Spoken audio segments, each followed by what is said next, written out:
कभी कभी हम किसी के घर जाते हैं, उनके घर के जो इंटीरियर्स होते हैं, फर्निशिंग होती है, उसको देख के अक्सर हमारा मन करता है। तो कल जब मैं किसी दोस्त के घर गई, वहाँ मैंने क्या देखा आप लोगों के साथ शेयर करना चाहती हूँ। चलिए स्टार्ट करते हैं बिना कुछ देरी के आज की वीडियो। उनके घर का क्या इंटीरियर्स था, इतनी सुंदर फर्निशिंग थी, अमेजिंग होम डेकोर था। तो मैंने भी सोचा क्यों ना मैं भी अपने घर का थोड़ा सा लग्जीरियस लुक क्रिएट करूं, या ऐसी फीलिंग अपने घर के लिए तैयार करूं कि मुझे भी लगे कि मैं भी एक शाही घर में रहती हूं। यदि आपका सोफ़ा बहुत ही ज़्यादा डल है तो डोंट वरी, आप इसको चेंज मत करिए, बस इसके कलर के साथ थोड़ा सा कंट्रास्ट कलर कर दीजिए। जैसे कि नीचे ब्लैक कलर है, सोफ़े का कलर ब्लैक है, तो बिल्कुल अपोजिट कलर आप उसके कवर को यूज़ कीजिए। सोफ़े का जब बिल्कुल अपोजिट कलर होगा तो वो आपके घर को एक अलग रूप देगा। जितना ग्रीनरी आप यूज़ करेंगे, चाहे वो नेचुरल प्लांट्स में हो या आर्टिफिशियल प्लांट्स में हो, और जितना गोल्डन लुक आपके घर के अंदर हो सकता है, जैसे कि आर्टिफिशियल चीज़ें होती हैं गोल्डन कलर की, ये सब चीज़ें आपके घर के होम डेकोर को बढ़ा देती हैं।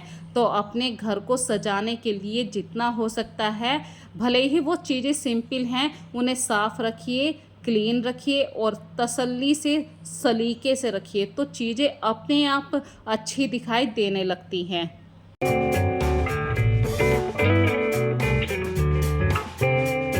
मैं अपने घर को डेकोरेट करने के बारे में सोचा करती हूँ। चलिए स्टार्ट करते हैं आज की वीडियो बिना कुछ देरी के।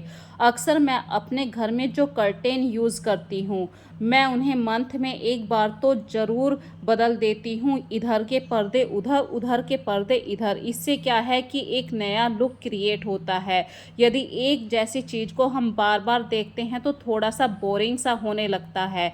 तो ऊपर वाले पोर्शन के पर्दे मैंने आज नीचे वाले मेन डोर के पास लगा दिए हैं। और मैं अक्सर ऐसे पर्दे यूज़ करती हूँ सीजन के अकॉर्डिंग, जिनसे मतलब सीजन के अकॉर्डिंग धूप का अंदर आना जाना बना रहे। जैसे कि अभी उमस वाला टाइम है, लेकिन धूप इतनी कैडी है, तो मैं ऐसे पर्दे यूज़ करती हूँ, हल्की हल्की धूप भी आए और घर के अंदर जो उमस है वो ख़त्म हो जाए। और कभी कभी हम ऐसे पर्दे यूज़ करते हैं कि गैप ज़्यादा बन जाता है, तो उस गैप को ख़त्म करने के लिए आप दोनों कर्टेन को इस तरीके से मिला के कर्टेन रोड के अंदर डालिए। जो गैप होता है दो कर्टेन्स के बीच में, वो गैप अब हमेशा के लिए यहाँ पे ख़त्म हो जाएगा। आप चाहे सारे कर्टेन्स को इधर से उधर कितनी भी बार कर लीजिए, लेकिन अब गैप नहीं रहेगा। और ये एक अच्छा एग्जाम्पल मैंने आप लोगों के सामने दिया है। यदि आप लोगों को ये छोटी सी बात अच्छी लगी है तो मुझे कमेंट सेक्शन में ज़रूर बताना।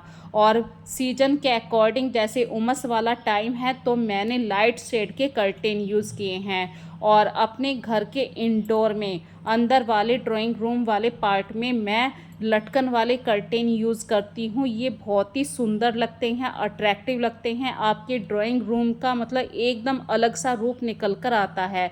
ज़्यादा एक्सपेंसिव नहीं होते हैं, मिनिमम आई थिंक ये 300 के आसपास होते हैं। आप किसी भी लोकल मार्केट्स में जाकर इस तरह के कर्टेन्स को परचेस कर सकते हैं। और उमस वाला टाइम है। कल फ्रेंड्स हमारे यहाँ पे बारिश भी आई थी, बारिश के साथ आंधी भी आई थी, तो हल्की सी डस्ट भी उड़ती है। देखिए, आप कितना भी घर को साफ़ कर लीजिए, घर के अंदर डस्ट आ ही जाती है। डस्ट नहीं तो रोया आ जाता है। इस रोए को हटाने के लिए मैं इस तरीके के डस्टर का यूज़ करती हूँ।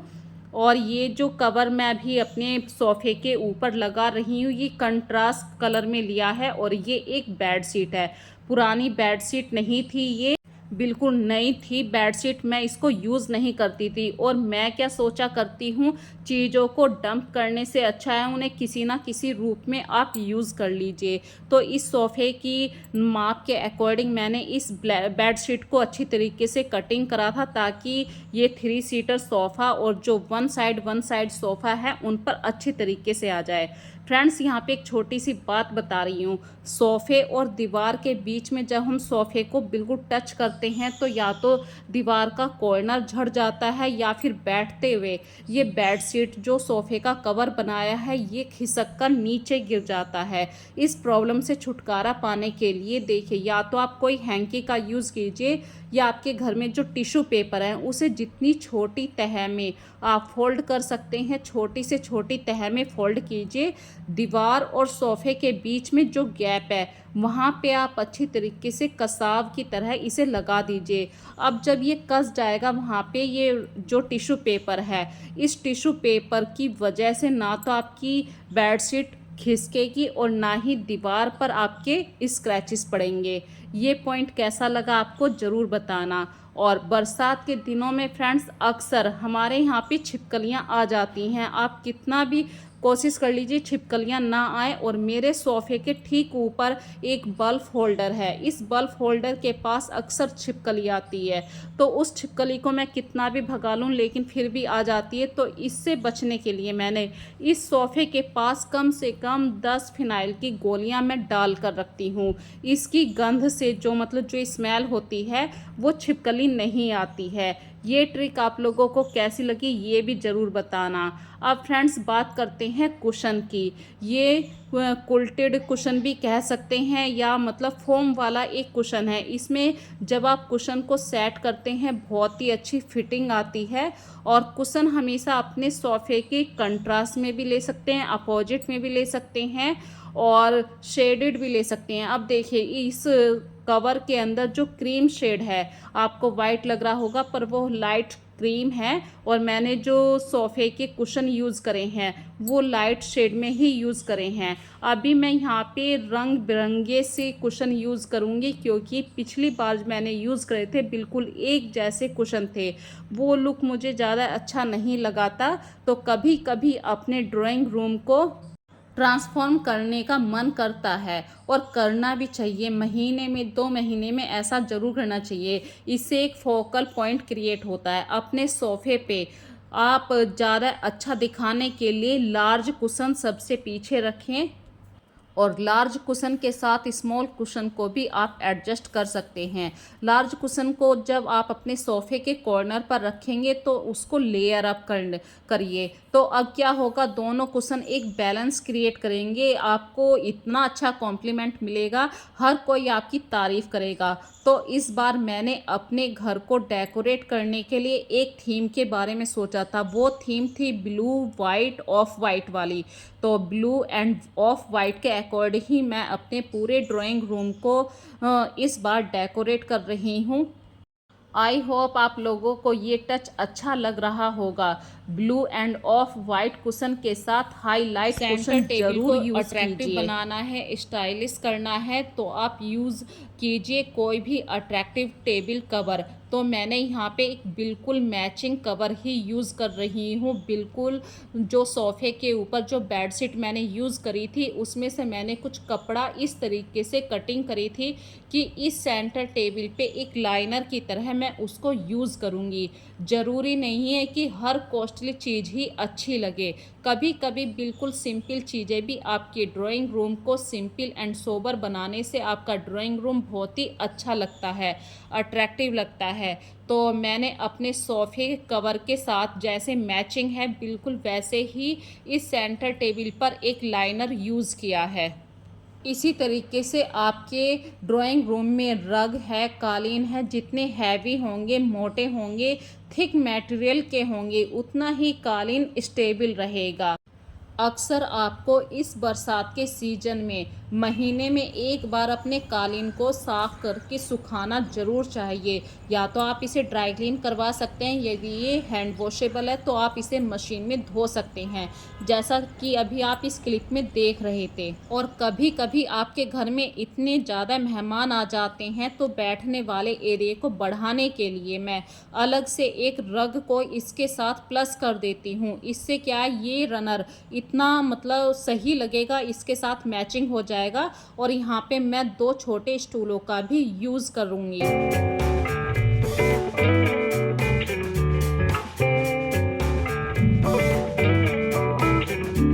इसी तरीके से अपने सेंटर टेबल के पास मैं एक बास्केट ज़रूर रखा करती हूँ। आप चाहे आयरन की बास्केट ले सकते हैं या वुडन की बास्केट ले सकते हैं, एक बांस की बास्केट आती है। इस तरीके की बास्केट को आप जब अपने ड्राइंग रूम में इस तरीके से सेंटर टेबल के नीचे एडजस्ट कर लेते हैं, तो कोई भी सामान ऐसा होता है कि सेंटर टेबल पे रख देते हैं, वहाँ पे न्यूज़पेपर पढ़ रहे हैं तो हमें चश्मा ढूंढने की ज़रूरत पड़ती है, तो आप ऐसी छोटी छोटी सी चीज़ों को यहाँ पे रख सकते हैं। बच्चों के आई कार्ड हो जाते हैं, बच्चे जैसे कि ट्यूशन में जाते हैं, कोचिंग सेंटर में जाते हैं, वहाँ के आई कार्ड अलग होते हैं।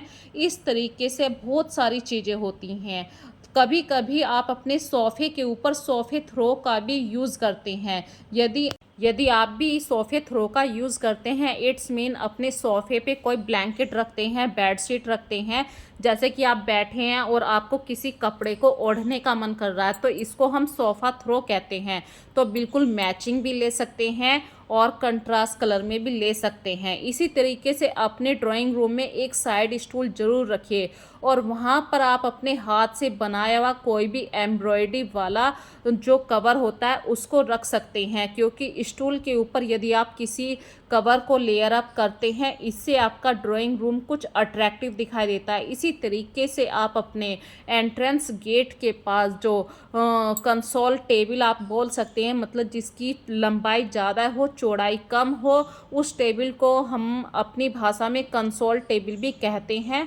तो उस टेबल पर आप कोई भी इस तरीके से कपड़ा डाल के रखिए, कवर डाल के रखिए, क्योंकि कवर डालने से चीज़ें बहुत ही ज़्यादा सुंदर दिखाई देती हैं।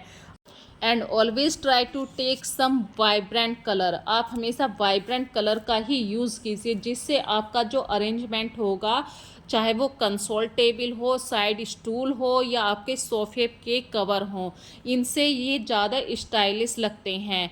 और डेफिनेटली आपको ये कंफर्म होना चाहिए आप जिन चीज़ों को यूज़ कर रहे हैं वो ज़्यादा ऐसी तो नहीं है कि आपके बजट को बिल्कुल हिला रही हैं। तो फ्रेंड्स, यहाँ पे मैं अक्सर उन्हीं चीज़ों का यूज़ करती हूँ जो आराम से मैं इन्हें वॉश भी कर सकूँ, अपने ड्राइंग रूम को एक एस्थेटिक लुक भी क्रिएट कर सकूँ। जितना आपके घर में गोल्डन कलर यूज़ होता है, कपड़े में हो या चीज़ों को सजाने में हो, वहाँ पर उतना ही वे चीज़ें आपके ड्राइंग रूम को बहुत ही ज़्यादा अट्रैक्टिव बना देती हैं।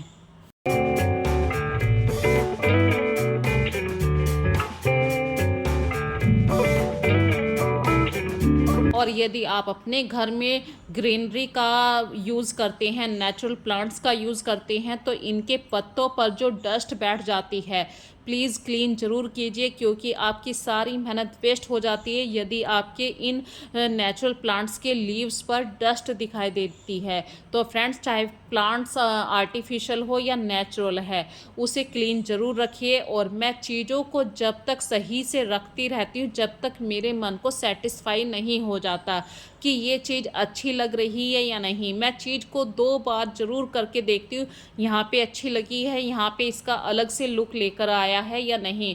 इसी तरीके से मेरे घर में जो अभी ये टिश्यू पेपर मैं यूज़ करती हूँ, जैसे कि भाई बाहर से कोई भी आया, टिश्यू पेपर सभी को चाहिए, तो मैं अक्सर 2 गिलासों का यूज़ कर लेती हूँ। चीज़ें ज़रूरी नहीं है कि आप टिश्यू पेपर होल्डर का ही यूज़ करें या टिश्यू पेपर होल्डर को परचेज़ करें। जो चीज़ें नहीं हैं, उन चीज़ों की जगह आप जुगाड़बाजी भी कर सकते हैं। कुछ चीज़ों को जब आप अलग तरीके से पेश करते हैं अपने ड्राइंग रूम में, वो चीज़ें कुछ अलग ही निकल कर आती हैं।